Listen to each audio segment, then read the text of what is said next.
Les millions d'Américains qui appartiennent à l'une ou plusieurs des 574 tribus reconnues par le gouvernement fédéral savent que leur passé est marqué par la douleur. Au début de l'année, le président Joe Biden a qualifié de tâche dans l'histoire de la nation le traitement de milliers d'enfants amérindiens dans les pensionnats du gouvernement. Lundi, il a signé une proclamation pour établir un monument sur le site de l'école industrielle indienne de Carlisle en Pennsylvanie, dont la mission du fondateur était de tuer l'Indien, sauver l'homme.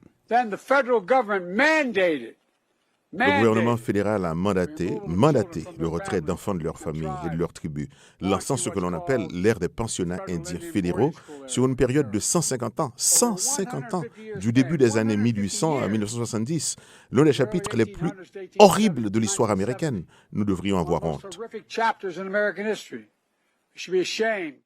Aujourd'hui, le ministère de l'Intérieur des États-Unis est au service de 1,9 million d'Amérindiens et d'Autochtones de l'Alaska, dont beaucoup vivent sur des terres souveraines dans l'ouest des États-Unis. Cela ne représente qu'un petit nombre de la population qui, selon les historiens, prospérait sur le continent avant la colonisation européenne. Les Amérindiens n'ont obtenu la citoyenneté américaine qu'en 1924 avec l'adoption de la loi sur la citoyenneté indienne. C'est au cours de notre génération que les Autochtones ont enfin obtenu le droit de vote. C'est donc encore un sujet important aujourd'hui. Nous disons toujours aux gens que ce sont nos parents et les gens de cette génération qui se sont battus pour le droit de vote. Les résidents autochtones d'aujourd'hui ont en tant que groupe le taux de pauvreté le plus élevé du pays. Et leurs jeunes sont à la traîne des autres groupes démographiques sur le plan éducatif, avec des taux d'abandon scolaire bien élevés que ceux de leurs pères blancs, selon une étude réalisée par un groupe de recherche bipartisan. Lundi, Joe Biden a détaillé les efforts déployés par son administration pour améliorer les moyens de subsistance des populations autochtones du pays et pour donner plus de poids aux communautés. Et il a insisté sur le fait qu'honorer le passé est la voie à suivre. En faisant de l'école indienne de Carlisle un monument national, nous montrons clairement ce que font les grandes nations. Nous n'effaçons pas l'histoire, nous la reconnaissons. Nous en tirons des leçons et nous nous souvenons pour ne plus jamais la répéter. Le ministre de l'Intérieur, Deb Haaland, la première amérindienne à occuper un poste de ministre, a salué le travail de M. Biden. Le président Biden a été le meilleur président pour les Indiens de toute ma vie.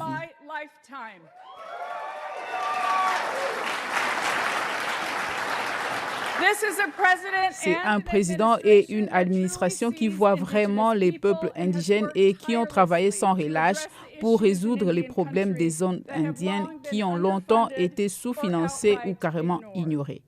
Le président élu Donald Trump a nommé le gouverneur du Dakota Nord, Doug Burgum, à la tête du ministère de l'Intérieur qui, outre le Bureau des Affaires indiennes, gère également les vastes ressources foncières du pays. M. Trump a indiqué qu'il souhaiterait lier la politique foncière à la politique énergétique en nommant également M.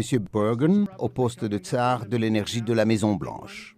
Nous allons faire des choses avec l'énergie et avec des terres qui vont être incroyables. En tant que président, Trump a irrité les militants autochtones en levant l'interdiction d'un oléoduc qui traverse des terres autochtones souveraines sur son trajet entre le Canada et le Texas. M. Biden a révoqué la décision de M. Trump dès le premier jour de son mandat.